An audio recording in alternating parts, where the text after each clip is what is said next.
এসব বাংলা ব্যাকরণ শিখি চ্যানেলে তোমাদের সবাইকে স্বাগত। আশা করি তোমরা সবাই ভালো আছো এবং সুস্থ আছো। তো আজকে তোমাদের বলবো ধ্বনি কি, বর্ণ কি, ধ্বনি বর্ণ কি একই এবং অক্ষর কি, ধ্বনি কয় প্রকার। তাহলে তোমরা ভিডিওটি দেখতে থাকো। ধ্বনি কি, আমরা বাকযন্ত্রের সাহায্যে যা উচ্চারণ করি সেটা হচ্ছে ধ্বনি। বাকযন্ত্র কি তোমরা তো জানোই। তো বাকযন্ত্রের সাহায্যে যখন যেটা উচ্চারণ করি, যা উচ্চারণ করি সেটা হচ্ছে ধ্বনি। যেমন মা, আমরা বাকযন্ত্রের সাহায্যে উচ্চারণ করছি, আর ধ্বনির লিখিত রূপটাকে বলা হয় বর্ণ। যেমন মা যখন উচ্চারণ করছি, তখন যখন সেটা লিখছি তখন সেটা হচ্ছে কি বর্ণ। তাহলে ধ্বনির লিখিত রূপটাকে বলা হয় হচ্ছে বর্ণ। যেমন দেখো, মা শব্দটি যখন উচ্চারণ করছি দুটি ধ্বনির প্রয়োজন, ম যোগ আ। আর যখন লিখছি ম যোগ আ দুটি বর্ণেরই সাহায্য নিতে হচ্ছে, তাহলে ধ্বনির লিখিত রূপটা হচ্ছে বর্ণ।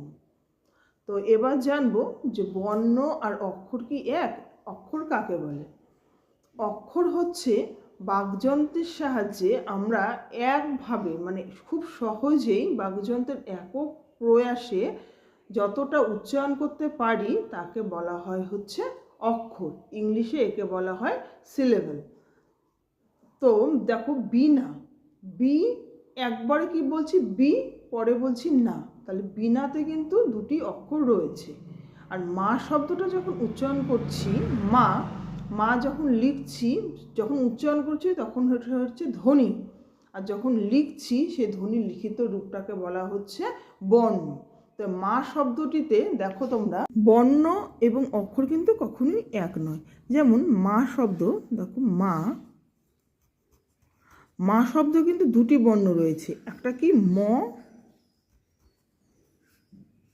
আর একটা আছে হচ্ছে আ, মা। কিন্তু অক্ষর কিন্তু একটাই, সেটা কি অক্ষরটা? এটা হচ্ছে দুটি বর্ণ রয়েছে, বর্ণ, কিন্তু অক্ষর কিন্তু একটি রয়েছে, সেটি হচ্ছে ম। তাহলে ধ্বনি এবং বর্ণ বর্ণ বা অক্ষর কিন্তু কখনোই এক নয়। তাহলে আমরা কি জানলাম? আমরা হচ্ছে বাকযন্ত্রের সাহায্যে যেটা উচ্চারিত হয়, মানে যা উচ্চারিত হলো তা হচ্ছে ধ্বনি। মা যখন উচ্চারণ করছি তখন সেটা হচ্ছে ধ্বনি, আর ধ্বনিটা যখন লিখছি ধ্বনির লিখিত রূপটা হচ্ছে বর্ণ। আর আমরা একক প্রয়াসে যতটা উচ্চারণ করতে পারছি সেটা হচ্ছে অক্ষর।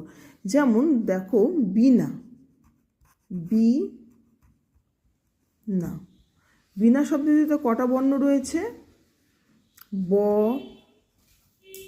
যোগ ই যোগ ন,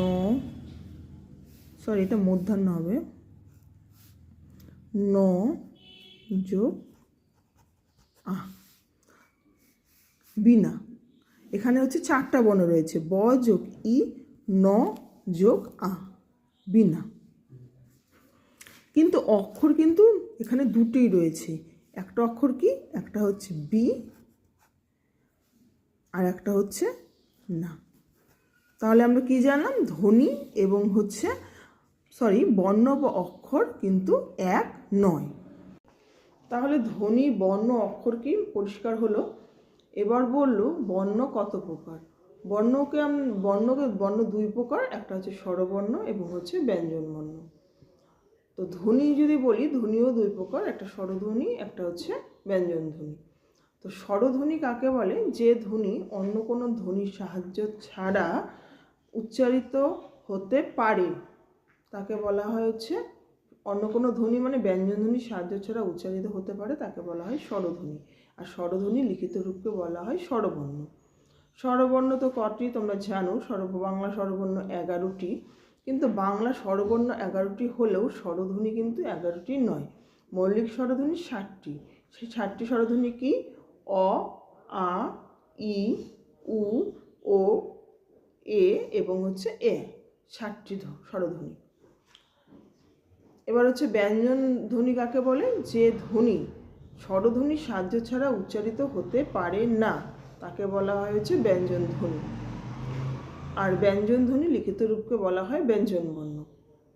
ব্যঞ্জনবর্ণ কোনগুলো তোমরা জানো, যেমন ক, খ, গ, এগুলো হচ্ছে ব্যঞ্জনবর্ণ।